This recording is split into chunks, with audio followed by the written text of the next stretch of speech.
আজকেও সেখানে হামলা হয়েছে। আমাদের 15 জনের মতো জামাত কর্মী আহত হয়েছেন। অফিসে হামলা হয়েছে, তাদেরকে আহত করা হয়েছে। এর মধ্যে দেশব্যাপী আমরা দেখতে পাচ্ছি বিভিন্ন জায়গায় হামলা হচ্ছে, সন্ত্রাসী কার্যক্রম হচ্ছে। আমাদের নির্বাচন অফিসগুলোতে গিয়ে পুলিশ রেড করছে, বিভিন্ন অজুহাতে গিয়ে এই সমস্ত কাজগুলো হচ্ছে। বিশেষ করে ঢাকা 15, যেখানে আমাদের আমিরে জামাত ডাক্তার শফিকুর রহমান সাহেব ইলেকশন করছেন, সেখানে রিপিটেডলি সন্ত্রাসী কার্যক্রম হচ্ছে, মহিলাদের উপর হামলা হচ্ছে, তাদেরকে হেনস্থা করা হচ্ছে, তাদেরকে হুমকি দেওয়া হচ্ছে। এগুলা একের পর এক হয়ে যাচ্ছে। আমরা আগেও বলেছি নির্বাচন কমিশনকে এবং স্থানীয়ভাবে সেখানকার রিটার্নিং অফিসার, সহকারী রিটার্নিং অফিসার, প্রশাসনের দায়িত্বে যারা আছেন, আমরা বলেছি, কিন্তু দৃশ্যমান কোনো উন্নতি আমরা দেখতে পাচ্ছি না। এর পাশাপাশি আপনারা দেখেছেন যে আজকে এবং এর আগেও একাধিকবার ঘটেছে, পটুয়াখালীর বাউফলে আমাদের সেখানকার প্রার্থী, দাড়িপাল্লার প্রার্থী ডক্টর শফিকুল ইসলাম মাসুদ, ঢাকা মহানগর জামাতের সেক্রেটারি, শিবিরের কেন্দ্রীয় সভাপতি, তার এলাকাতে পুলিশের তৎপরতাটা একদম একপেশে। আজকেও সেখানে হামলা হয়েছে। আমাদের 15 জনের মতো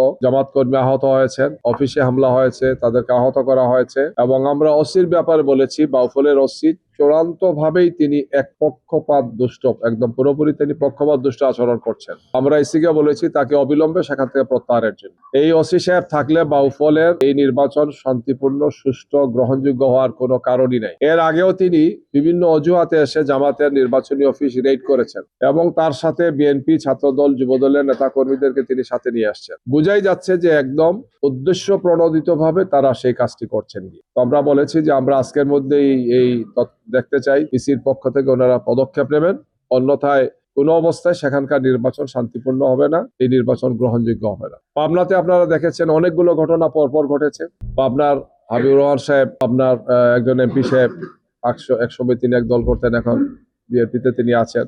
সেখানে আমাদের জেলামের উপর হামলা হয়েছে, অনেকগুলো মোটরসাইকেল পুড়িয়ে দেওয়া হয়েছিল, অফিসে হামলা করা হয়েছে। গতকালকেও সেখানে আমাদের নারী কর্মী সহ, ভোটার সহ আমাদের নেতৃবৃন্দর হামলা হয়েছে, সেখানে অনেক আমাদের নেতা কর্মীরা আহত হয়েছে। রিপিটেডলি এই ঘটনাগুলো ঘটছে এবং এর সাথে স্থানীয় প্রশাসনের দায়িত্বে আছেন অসিটিএনও দেখা যাচ্ছে তাদের সংশ্লিষ্টতা, তারা পুরোপুরি পক্ষপাত দুষ্ট আচরণ করছেন। এছাড়াও ঢাকা সহ বিভিন্ন জায়গাতে বারবার এই ঘটনাগুলো ঘটছে। আমরা ওনাদেরকে বিস্তারিত বলেছি যে এই ব্যাপারে ওনাদের পক্ষ থেকে আমরা তড়িৎ পদক্ষেপ আশা করি। নির্বাচনের আর মাত্র 3 দিন বাকি আছে। এর মধ্যে যদি এই পদক্ষেপগুলো ওনারা না নেন, তাইলে কখনো নির্বাচন সুষ্ঠু, গ্রহণযোগ্য হবে না, শান্তিপূর্ণ হবে না, একপেশে হবে এবং এই নির্বাচন প্রশ্নবিদ্ধ হয়ে যাবে। এর পাশাপাশি আমরা বারবার তাদেরকে দৃষ্টি আকর্ষণ করেছি, বিশেষ করে আমাদের মহিলা কর্মীদের উপর। ভোটের কাজে যারা বের হচ্ছে তাদেরকে নাজেহাল করা হচ্ছে, হুমকি দেওয়া হচ্ছে, ফিজিক্যালি তাদেরকে টর্চার করা হচ্ছে। এটা বাউফলে ঘটেছে, পাবনাতে ঘটেছে, বিভিন্ন জায়গাতে এটা ঘটে যাচ্ছে। ঢাকা 15 আসনেও অনেকগুলো ঘটনা এখানে ঘটেছে। এই সমস্ত বিষয় নিয়ে বড় দেশের নারী সমাজের উপর একটা বিরূপ প্রতিক্রিয়া পড়ছে। বিএনপির পক্ষ থেকে আমরা দেখতে পাচ্ছি যে তারা বিভিন্ন অজুহাত খুঁজছেন যে জামাত ইসলামের পক্ষ থেকে এত লক্ষ বোরকা বানানো হচ্ছে, কাল্পনিক এই সমস্ত অভিযোগ।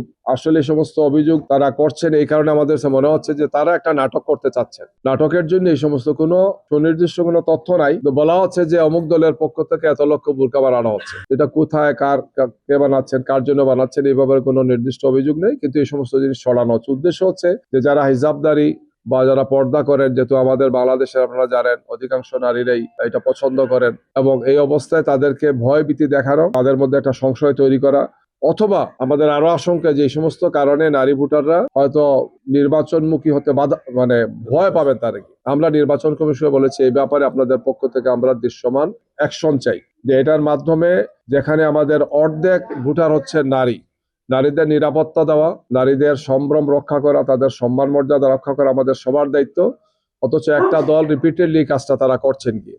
আমরা এই সমস্ত বিষয়ে তাদের দৃষ্টি আকর্ষণ করেছি, প্রয়োজনীয় পদক্ষেপ গ্রহণ করার জন্য আমরা বলেছি।